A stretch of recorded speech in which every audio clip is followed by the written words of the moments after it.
12 অধিনায়ককে সঙ্গী করে উন্মোচিত হলো প্রিমিয়ার লিগের ট্রফি। পারিশ্রমিক নিশ্চিতের আহ্বান তামিম ইকবালের।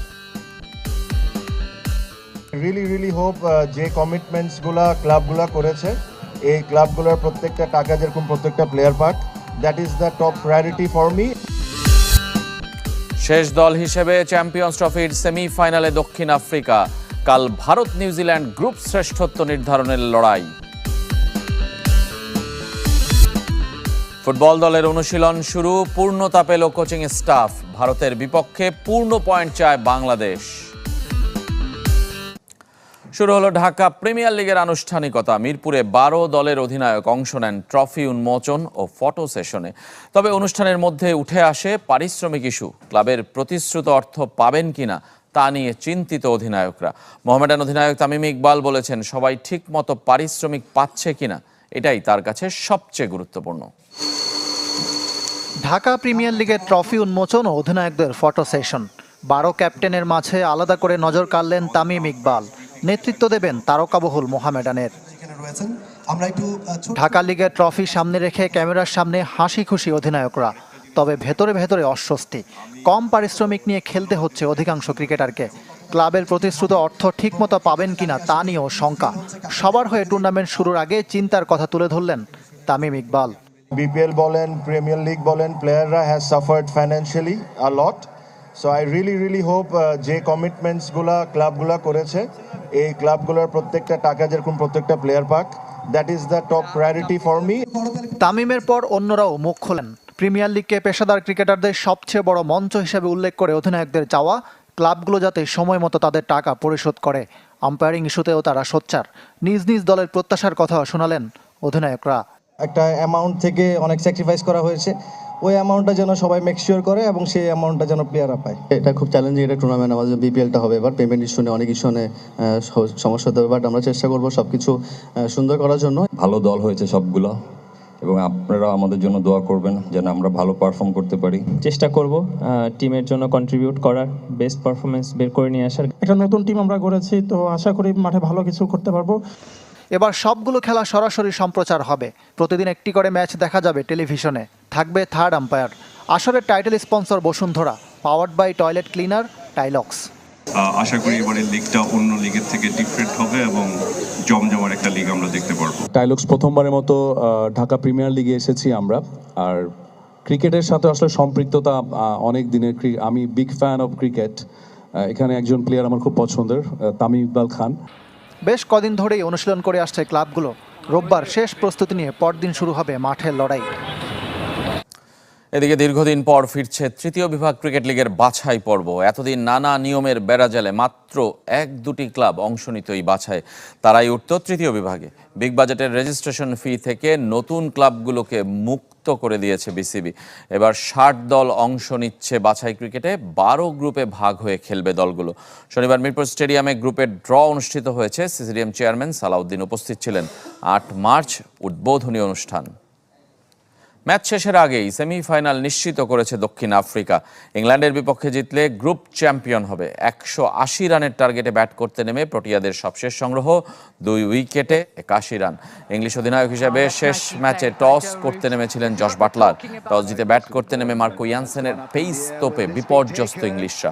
37 রানের মধ্যে ফিল সল্ট, বেন ডাকেট এবং জেমি স্মিথকে ফেরান ইয়ানসেন। এরপর জরুটও বেশিক্ষণ টিকতে পারেননি। তিনি বিদায় নেন 37 রান করে।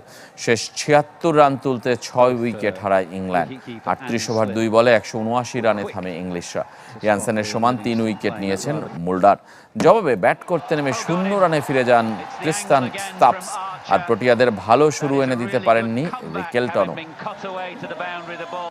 কাল শেষ হচ্ছে চ্যাম্পিয়ন্স ট্রফির গ্রুপ পর্ব, যেখানে গ্রুপ চ্যাম্পিয়ন হওয়ার লড়াইয়ে মুখোমুখি হবে নিউজিল্যান্ড ভারত। দুই দলই 2টি করে ম্যাচ জিতেছে। তবে শেষ 5 দেখায় ভারতের বিপক্ষে জয় নেই কিউইদের। দুবাইয়ে রোববার খেলা শুরু হবে দুপুর 3টায়। আরব আমিরাত থেকে আরিফুল ইসলামের রিপোর্ট। নামে ভারে চ্যাম্পিয়ন্স ট্রফির বিগ ম্যাচ, অথচ ভারত নিউজিল্যান্ড মুখোমুখি রং হারিয়েছে। বাংলাদেশ আর পাকিস্তানের বিদায়ে নিশ্চিত 2 দলের সেমি। তারপরও ভারতীয় সমর্থকদের কাছে এ ম্যাচ বিশেষ কিছু। দুবাই স্টেডিয়ামের গ্যালারি যে কারণে দর্শক পূর্ণতার দাবিদার। ৩০০তম ওয়ানডে খেলার অপেক্ষায় বিরাট কোহলি, পুরো বিশ্বে ২২ আর ভারতের ৭ম ক্রিকেটার হিসেবে এমন মাইলফলকের সামনে। পাকিস্তানের বিপক্ষে সেঞ্চুরির পর চলছে কোহলি বন্দনা, বিপরীতে রোহিত শর্মার ফিটনেস নিয়ে শঙ্কা। গুঞ্জন নিউজিল্যান্ড ম্যাচে অধিনায়কত্ব করবেন শুভমান গিল। পেসার মোহাম্মদ শামিকে ঘিরে একই সমস্যার কথা উঠেছে আমিরাতে। এসব ইস্যুতে ভক্তদের আর দোটানায় রাখেননি লোকেশ রাহুল। দলে ফিটনেস নিয়ে দুশ্চিন্তা নেই। আমি যতদূর জানি দুজনেই একাদশে থাকবেন, বাকিটা নির্ভর করছে পরিস্থিতি আর টিম ম্যানেজমেন্টের উপর। সংবাদ সম্মেলনে এ প্রথম ঋষভ পন্থের সাথে প্রতিযোগিতার কথা স্বীকার করেছেন লোকেশ রাহুল। 2 উইকেট কিপারের মধ্যে চ্যাম্পিয়ন্স ট্রফির সাইড বেঞ্চে পন্থ। মিথ্যা বলবো না, আমাদের মধ্যে প্রতিযোগিতা আছে। সে প্রতিভাবান ক্রিকেটার, ভাগ্যিস আমি নেতৃত্বে নেই। কে খেলবে সেটা ঠিক করেন অধিনায়ক ও কোচ।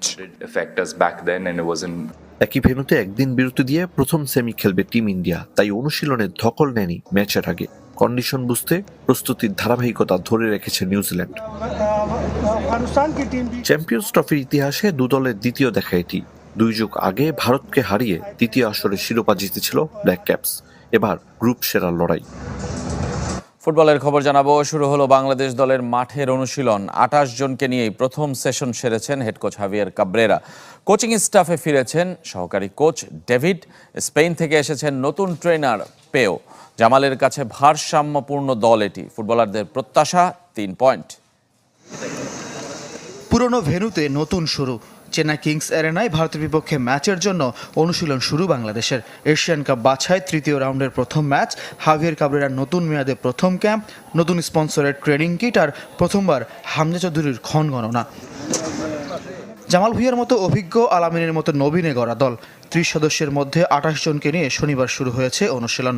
উপরের লেভেলের টিমের সাথে ভালো করতে গেলে আমাদের ফিটনেস লেভেলটা আরও ইমপ্রুভ করতে হবে, এবং অ্যাজ ওয়েল অ্যাজ আমাদের ইন্ডিয়ার সাথে যে কিভাবে খেলবো সেটার প্ল্যান সম্পর্কে কোচ আমাদের কিছু থিওরি দিছে। এবার অনেক ইয়াং আছে, so overall is a good mixture of seniors R new players. 8-10 John last 3 বছর ছিল কাবরেরার সাথে, আর বাকিটা নতুন। So I think it's a good mix. অনুশীলন শুরুর দিন কোচিং স্টাফে পূর্ণতা পেয়েছে। দেশি সহকারী কোচ, গোলরক্ষক কোচ এবং ফিজিওর পাশাপাশি কাবরেরার সহকারী হিসেবে স্পেন থেকে ফিরেছেন ডেভিড। তাদের স্বদেশি পেও দলের নতুন ট্রেনার। জামালের দীর্ঘদিন মাঠের বাইরে থাকা নিয়ে চিন্তিত নন হেড কোচ। আমিও চাই নতুন মেয়াদের শুরুটা খুব ভালোভাবে হোক। প্রস্তুতির জন্য যে সময় আমরা পাচ্ছি তা পর্যাপ্ত। ফুটবলারদের উল্লেখ করার মতো ফিটনেস সমস্যাও নেই।